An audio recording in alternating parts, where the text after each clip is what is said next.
Welcome back to the channel, y'all. Once again, this is Coach Hussein with Fight Camp Eternal, and in today's video, we're going to go over the rear roundhouse kick. All right, the rear roundhouse kick is a very utilized weapon in Muay Thai.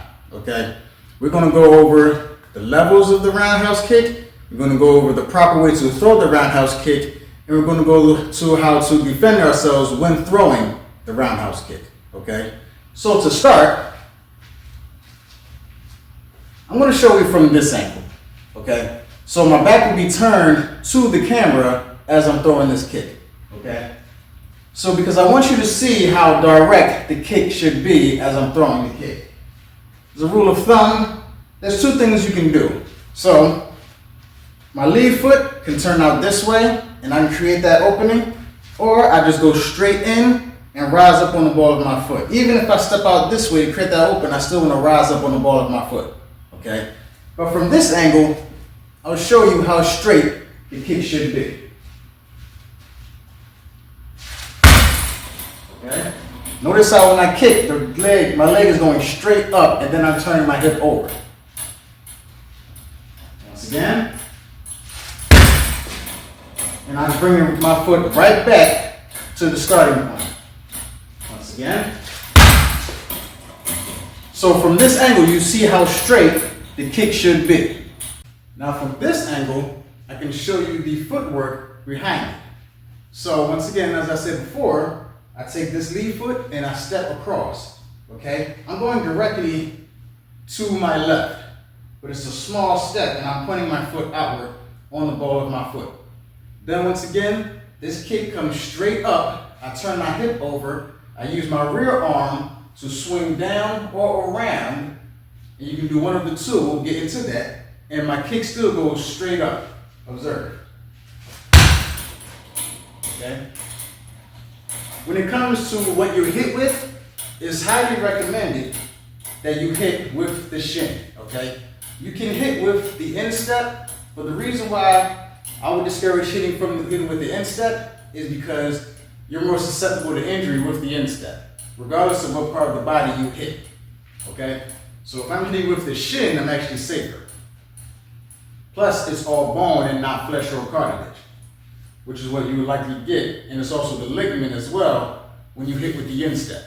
So once again, I take my lead foot, I step out, my arm comes out, my rear hand comes out, swings down or around as my rear leg, led by my hip, comes all the way around.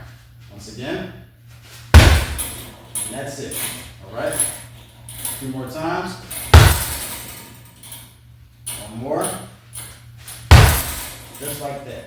And I want to make sure my hip goes all the way around, okay, all the way through, because that's the intention when you're throwing your roundhouse kick. You want to cut all the way through, all right? Your leg is like a blade. That's what you want. I'm coming here, and I'm going all the way around. So I'm also not throwing a soccer style kick here, okay? And I'm not throwing a wide kick either, like that. I also don't want to throw the kick and my hip isn't turned all the way over, all right? The smoother you can throw your strikes, the better, and it also doesn't put any strain on the body. Now, you can throw the kick also, when you get to a higher level, throw the kick just straight off the ball of your foot. You just rise up on the ball of your foot and the mechanics are still the same.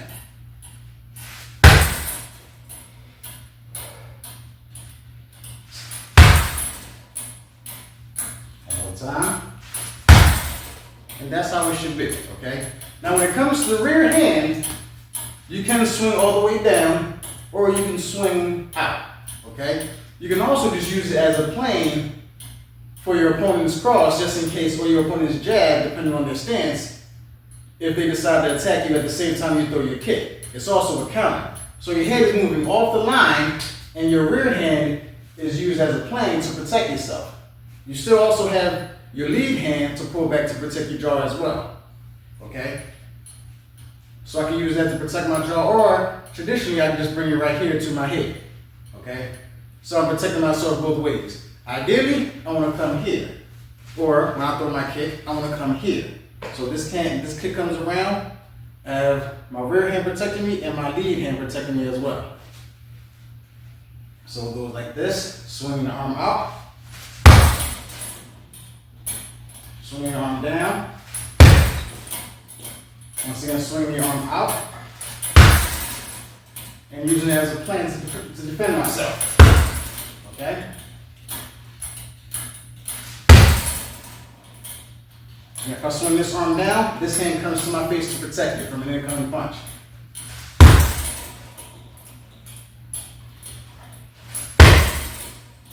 All right? And I'm still, as I hit, I'm bringing it right back to its starting position. Okay? I don't want to throw a kick and I fumble, you know, and I'm losing my balance. It's kind of hard to fake losing my balance for me. Like when you get to a certain level of proficiency or efficiency, it's kind of hard to throw or do a technique incorrectly. Okay?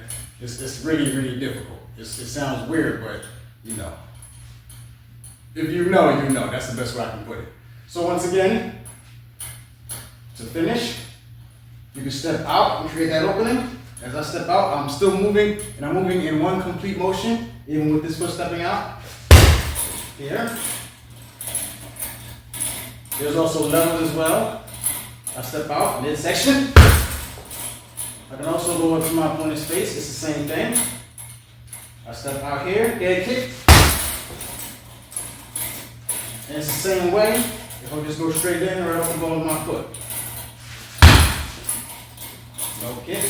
Here's the mid kick. And once again, here's the high kick. Okay? So there you have it. This has been your tutorial on how to throw the rear round kick. Whether it's leg, midsection, or head, these are the mechanics. These are the tools you need. This is what you should go over, and you should drill over and over again your rear roundhouse kick until you get it down pat, until it becomes second nature. Thank you guys for watching. Like the video, subscribe to the channel. Tons of more content coming. And as always, train daily.